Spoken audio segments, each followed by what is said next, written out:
1966. The survivor is Edith Finell-Millman. Her maiden name is Schmalz. The interviewer is Elizabeth Potzitana. We are in New York City in the United States of America. The language is English, and this is tape number 4. So you were getting yourself ready somehow for moving to the United States, it sounds. Yes. Well, I had a very active social life, which mainly revolved around this self-formed organization, Zionist organization. And it was really a terrific formative influence. We were all youngsters. I mean, there were no real grown. I mean, the oldest I think was 18, 19 or something like that. We prepared courses on not just biblical history, but Jewish history. You know, early Christianity and Jewish history from way back up to the Middle Ages. There were discussion groups. It was a very stimulating group. We had all kinds of wonderful activities which were our own. I got interested in music. I sang with the Havana Philharmonic. It was sort of all a self-starting thing. One kind of inspired and influenced the other. I still have, to this day, I have close friends who were my closest friends there. One friend who lives in Washington, one who lives in Boston, and we are friends from that time, and we still have a lot in common because we were aware of course, of what was happening in Europe. One of the, I guess he was the group leader, who was 4 years older than I was my boyfriend, who volunteered with he was from Belgium. He volunteered to be in the Belgian brigade. Was part of the British, and he fought in World War II after he was in Cuba. So we were aware, and he was going to do something and to fight the Nazis. Did this group form around the synagogue, or did you just happen to meet one another? No, it did not. Well, it was not around the synagogue, really, even though, well, it started off not religious, and then it sort of broke into religion. It was not... one part had a more religious orientation, but it was not mainly it was not around the synagogue, really. No, it was around the theme of Zionism, and maybe also of all having come from Europe. Yeah, we were all refugees. Yeah. There was a Cuban population there. We met some Jewish people from Cuba. We were welcomed, but it was never quite home. It was a different culture. We were too... it didn't quite gel. We didn't have enough in common. In the same way as when I went to school, I went to... eventually, I went to several. I went to one American high school, and I went to another one, which was also Cuban. I made friends there, but they were not. It's not the same kind of friends. This was much more surface acquaintance, very pleasant, very nice, but we didn't really share any background. Whereas now, I don't have this anymore. I mean, I have as many American friends and non-Jewish friends as I have. I feel very acculturated, if you will, and completely at home in various milieus. But at that time, I didn't have enough contact with anything other than my own background and experiences. So your whole family then decided to move to the United States, or how was that? We all came. We came together, the four of us. And I had some relatives here already. You know, I have a lot of relatives. And what year did you come to the United States? 1946. And you came directly to New York, or where did we you went go? via Miami. We flew to Miami and then came here. Yeah.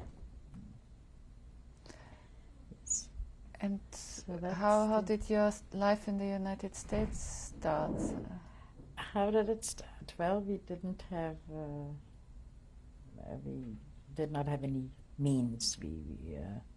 And we came here. It was very little. But as I say, I think my father got a loan from a relative, and again in the textile business, bought a little something, made a little profit, bought a little something else, and worked himself up to being at least halfway comfortable. I did not actually go to regular college. I took all kinds of courses, college courses, but I did not. Didn't take any credit courses. I went to the new school. I went to this, that, and the other thing, but I didn't take any. And I worked, and then I got married. What kind of work did you do? Now? No, at that time. Jobs. I was a secretary. I was selling. I didn't like any of them. Wasn't particularly good at them either. Eventually, much later, I got into.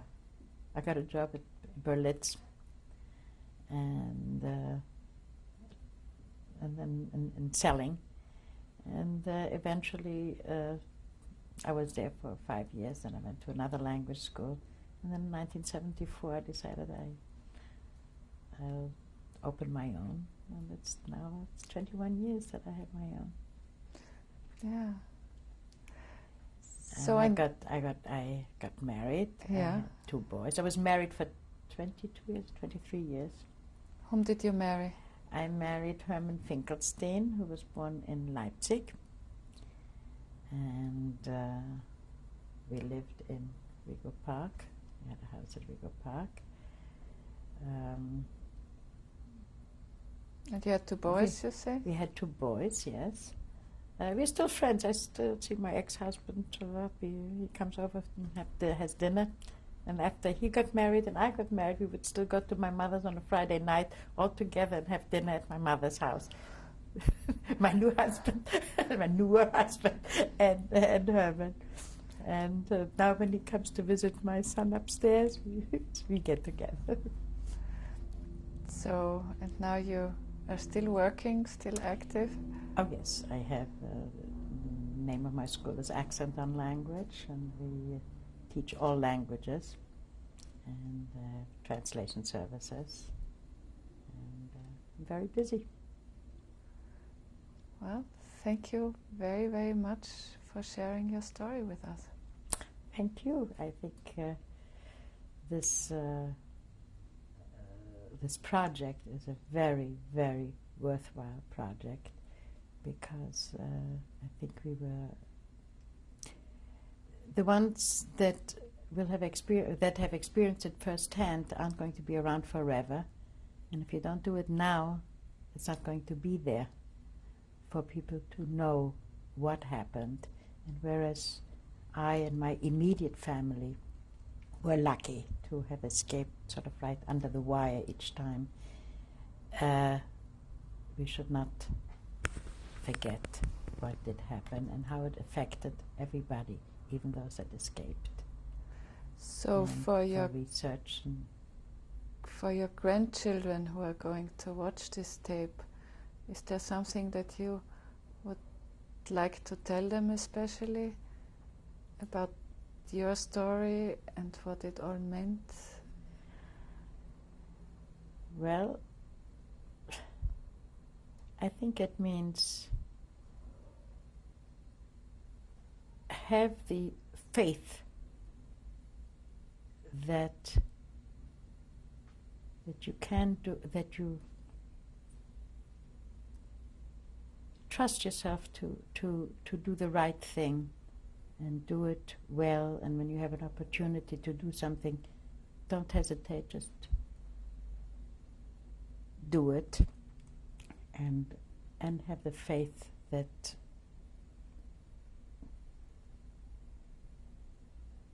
I'm not very good at moralizing.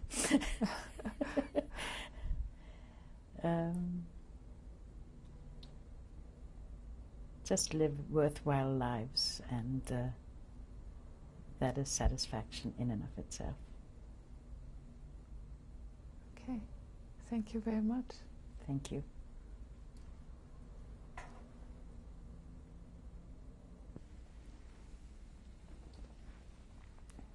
Yeah.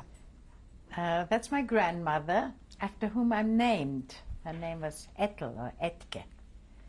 And she died when my mother was a child yet. My grandfather remarried thereafter, and he married her sister. And my mother and her siblings were brought up by the aunt, and seems very good to her. But do you know when this picture was taken approximately? I think it was probably taken sometime around 1910 or something like that. And what was the place your that was taken in was Poland. In Poland. Taken in Poland. And yes. where probably? Well, my mother was born in a small town called Ziemień, which is near Mielec, which is near Tarnów. So somewhere I guess there. it's somewhere around Mielec, which was the next biggest town. I don't think Ziemień had a photographer, so it must be around there. And what you were pointing out is that she's wearing the... Oh yes, she's wearing wig. a scheitel. The scheitel is a religious wig, and that looks like a very elaborate one. And I think she's wearing this absolutely beautiful embroidered blouse. It might even be a kind of a bib that religious women wore, which was just a sort of a top covering the breast. And I'm not sure whether this is a blouse or whether that is that kind of a bib, if you will. But okay. Obviously it's very elaborate, and she must have prized it enough to wear it on a photograph. Good.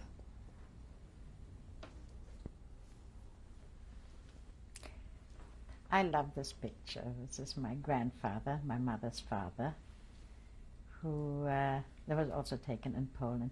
Incidentally, this picture and my grandmother's were hanging in my parents' bedroom in Berlin, and I remember that very, very clearly. I also remember these pictures. They were always in our possession, and when my mother died in 1989, I took those two portraits. My grandfather was a very, very religious man who owned a little inn in Ziemień, in Poland, which was a sort of a whistle stop. The train stopped there. And as I say, he was very religious. His brother was quite secular. He was mayor of a little town, I think it was called Mikolince in Poland. I think he was made mayor because he introduced traffic lights in Mikolince. And the two of them were very, very different, but seemed to have liked each other very much. So that's my grandpa.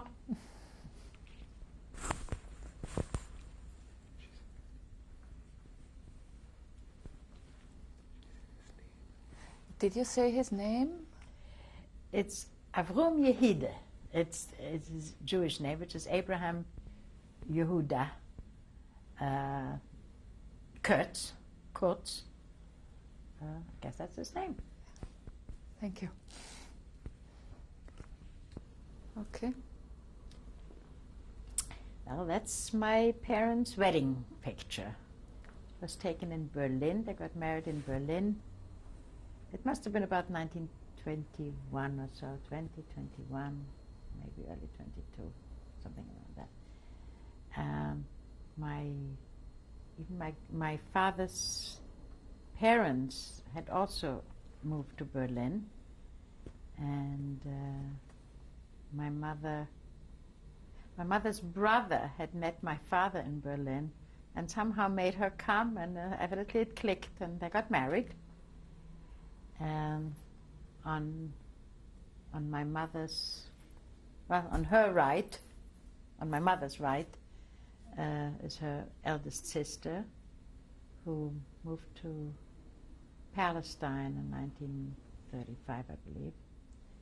And next to her that was Marianka, and on her left was her younger sister, Frida, who perished in Poland. Behind Marianka, a little to her left, is my uncle Benno, who died very recently, last year, here in New York. And then my mother's brother is behind there. And then on my father's side, next to him, of course, is his mother, on his left, and two sisters-in-law to her left. I don't know who the formidable lady is sitting at the edge, but I hope she'll forgive me because I don't know her name. Behind, they're brothers of my father. My father there were 4 brothers and 1 sister who died very young. And my mother there were 5 brothers and sisters. Okay. And that's the family. Thank you.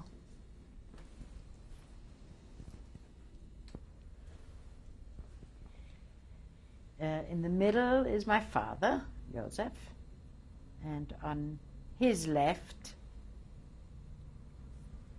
right of the right photograph, side, yeah, is my uncle Zygmunt, his younger brother. I don't know who the gentleman on the left, on the other side is. And that was probably around the time when your father married, more or less, or? I don't know, but You he was don't- obviously quite young. Yeah. I'm not sure what year this was. Yeah. And it was taken in Berlin. It was taken in Berlin, yes. All my father's brothers lived in Berlin. One of his brothers was taken in an Abschub, they called it, over the Polish border, very early in the game. We were still in Berlin when the Gestapo came to our house trying to arrest the men. My father wasn't there. My mother warned the younger brother who's on this picture, and he rode a streetcar all night, but the telephone of one of the brothers, my uncle Max, was out of order, and they caught him, and they sent him to Poland. It was a sort of a no man's land. The Poles didn't want to accept Polish Jews, and the Germans didn't want the Polish Jews. So he was in some kind of a farmland, and he was there for quite a while until he too disappeared. His wife and 1 daughter had remained in Berlin, and then died in the camps. My other cousin, my cousin Carmen, came to us in 1939, came to us in Belgium with a children's transport. And Carmen lives here now. And what's her last name? Now her name is Carmen Baelish.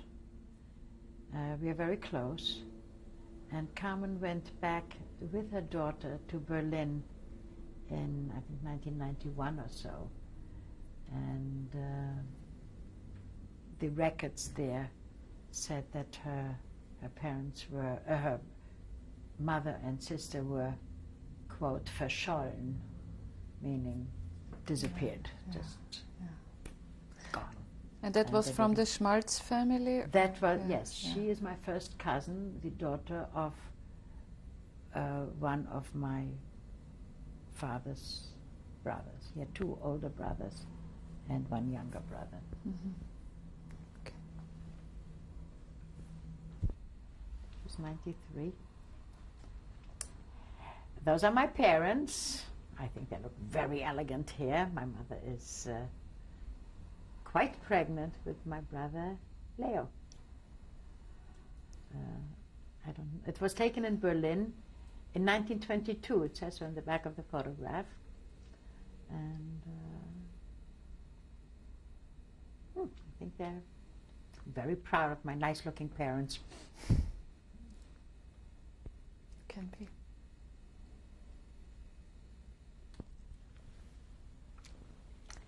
Well, that's my brother and I.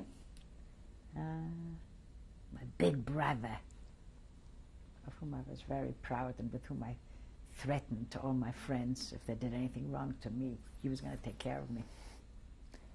And that was in 1931. I think the picture speaks for itself. In Berlin. In Berlin.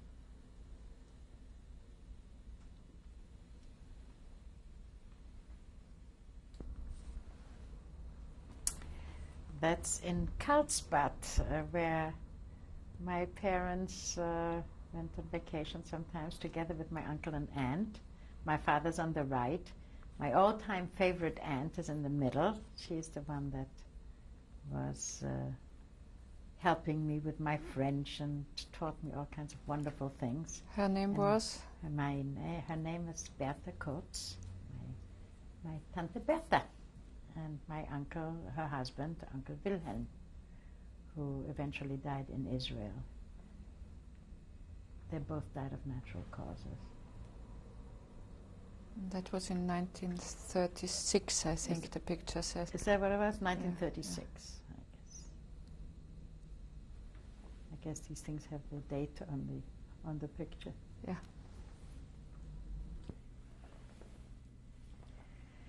Those pictures were taken on the Lützowplatz, which was just a few blocks from my house. I lived on Lützowstraße. I went back to Berlin once in 1970, and there was a beautiful fountain, and that does not exist anymore. It's my father and I. The picture on the left was taken in 1936. The one on the right, obviously earlier.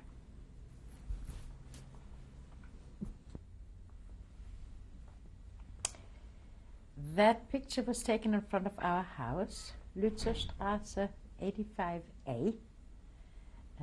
That street does not exist anymore either. It was a little private street. It's my mother and I in 1937.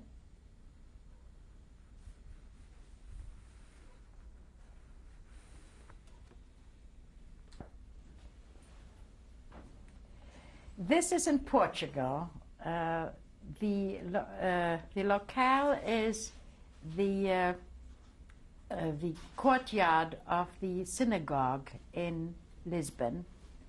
It is my group that we call the Bund, that I was very active in, and that was constituted our social life. It was Zionist oriented, and we were very interested in doing educating ourselves, mainly about Jewish causes and things like that.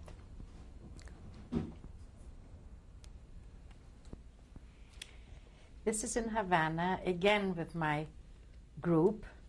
We used to go out, they say mad dogs and Englishmen that go out in the midday sun, but we used to play ball for hours and hours in the hot Cuban sun.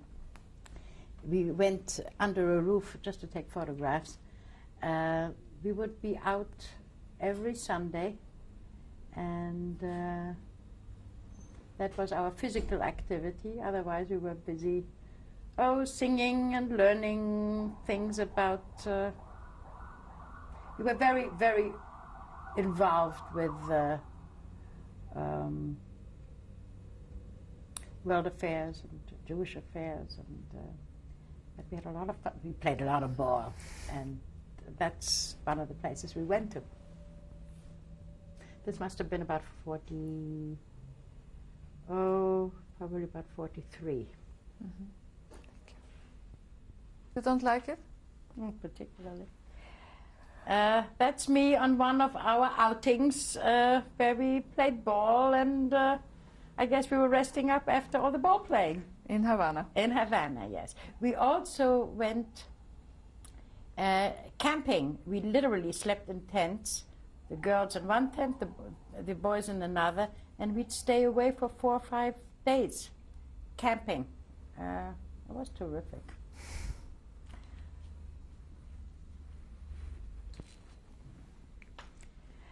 Here I'm getting married the second time around. This was in 1985. I got remarried. And that's my mom. That's...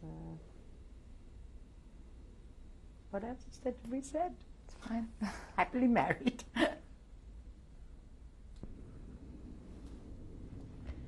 This was taken on the occasion of my 65th birthday. And that's my brother and my cousin Doriana, who is one of the people whom we had picked up in Bordeaux. She had been living in Bordeaux, and who shared our time in the chateau in Oran with us. And I guess they're reminiscing. They certainly look like they are. I hang up the phone. I mean, going back to Portugal. We went to Portugal, this must have been about 92 or so. And this is taken in Sintra. We were on vacation, and Portugal is still lovely. It was a wonderful vacation.